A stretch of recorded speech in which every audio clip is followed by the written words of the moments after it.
Let me begin with something that might feel slightly uncomfortable. If someone looked at your sum, your education, your job title, and your salary, they would probably assume you're doing fine financially. Not rich, not struggling, just stable. But if they looked at how much freedom you actually have over your money each month, the picture would look very different. Most of your money is already spoken for before the month even begins. This disconnect is where a lot of financial frustration quietly lives. It usually isn't caused by bad decisions. It isn't caused by irresponsibility. It's caused by the game itself. Let's walk through a very normal life. Nothing extreme, nothing reckless. A working professional in their late 20s or early 30s, living in the US or Europe. College, educated, holding a stable job. After taxes, their monthly take home pay is around $4,200. That's not small money. Most people would consider that a good income. Now the month begins. Rent, or a mortgage, takes about $1,600. A car payment or lease takes another $450. Insurance, utilities, phone, and internet take roughly $400 more. Student loans or lingering credit card balances take around $350. This all happens before groceries, before social life, before enjoyment. About $2,800 is already gone. What remains is roughly $1,400. This is where real life begins. Groceries cost more every year. There are occasional dinners out. Coffee on busy mornings feels necessary. Streaming services add up quietly. Gym memberships feel reasonable. Professional clothing is expected. Short trips are taken just to feel human again. None of this feels irresponsible. By the end of the month, maybe $200 or $300 remains. Sometimes nothing remains at all. That's when a quiet thought appears. I should be better with money than this. Most people blame themselves at this point. They assume they're undisciplined. They assume they lack willpower. They assume everyone else figured something out that they didn't. But that assumption is usually wrong. The problem isn't poor money management. The problem is that the system is designed to consume income, not build leverage. You're not failing at the game. You're just playing the one society heavily promotes. From a very early age, the financial path is clearly defined. Get educated, get a stable job, earn a good salary, gradually upgrade your lifestyle. For a long time, that game actually worked. But the rules quietly changed. Education became debt funded. Housing became long-term leverage. Transportation became a monthly subscription. Comfort became a permanent expense. The system shifted from ownership to obligation. Most people never noticed this transition. Monthly payments don't feel dramatic at first. A $450 car payment feels manageable. A $90 phone plan feels normal. Subscriptions totaling $120 feel harmless. Individually, none of these seem like mistakes. Together, they create something powerful. They turn future income into fixed commitments. Money you haven't earned yet is already promised. This changes your entire financial reality.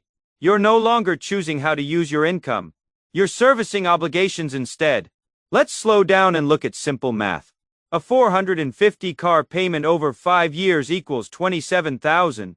Doing that twice means $54,000 spent on payments alone. That doesn't include insurance. It doesn't include repairs. It doesn't include opportunity cost. Now imagine that money wasn't lost, just delayed. Imagine it stayed flexible. That flexibility is what most people never experience. Harris, the psychological trap. None of this feels dangerous. Therese, no dramatic collapse. Nothing suddenly breaks. Life just feels tight. You earn more, but pressure remains. Raises come, but disappear quickly. Job changes happen, but freedom doesn't increase. People assume this is just adulthood. They believe stress is normal. They believe financial tension is unavoidable. That belief keeps the game running. Modern life offers the appearance of stability, but not the substance of freedom. You can look successful while being financially fragile. A nice apartment creates that image. A modern car reinforces it. A polished lifestyle completes it. All of it is funded by future income.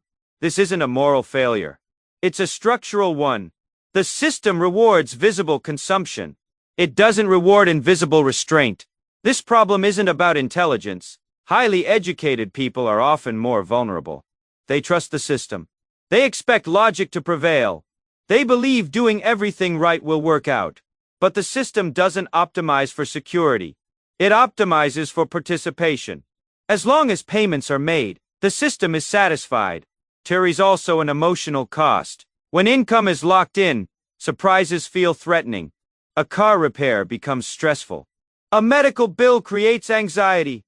Even good job opportunities feel risky. Not because of irresponsibility, but because flexibility is gone. Freedom isn't about income level. It's about margin. Most people believe earning more will fix this. Sometimes it does briefly. Usually, it just expands the same pattern. Bigger homes replace smaller ones. Better cars replace older ones. Comfort increases, but pressure stays. The ratio never really changes. This is why different income levels feel the same stress. They're playing the same game at different prices. People who build stability quietly play a different game. It's slower. It's less visible. They don't ask what they can afford monthly. They ask what it costs in flexibility. They treat monthly obligations as permanent decisions. That shift changes everything. This approach feels uncomfortable at first. It can look like falling behind. Older cars become acceptable. Smaller spaces feel intentional. Upgrades are delayed. Not out of deprivation, but because priorities are inverted. Invisible strength is chosen over visible success. Over decades, the difference becomes clear. Not in lifestyle, but in stress levels. One group needs income to survive. The other can breathe. One fears disruption. The other adapts. This isn't luck. It's structure. This isn't about cutting joy. It's about not permanently financing comfort. Occasional pleasure is different from permanent obligation. That distinction changes the game. Real change doesn't start with budgeting. It starts with awareness. The goal isn't looking financially stable. The goal is being financially flexible.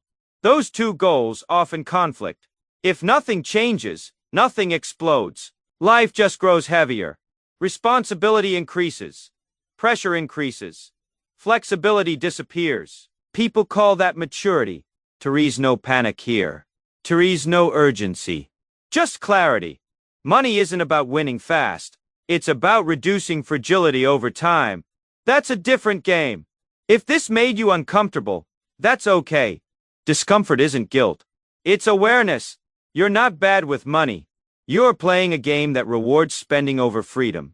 Once you see that, you can choose differently. Quietly, calmly, on your own terms. If this perspective helped you think more clearly about money, consider subscribing to the channel.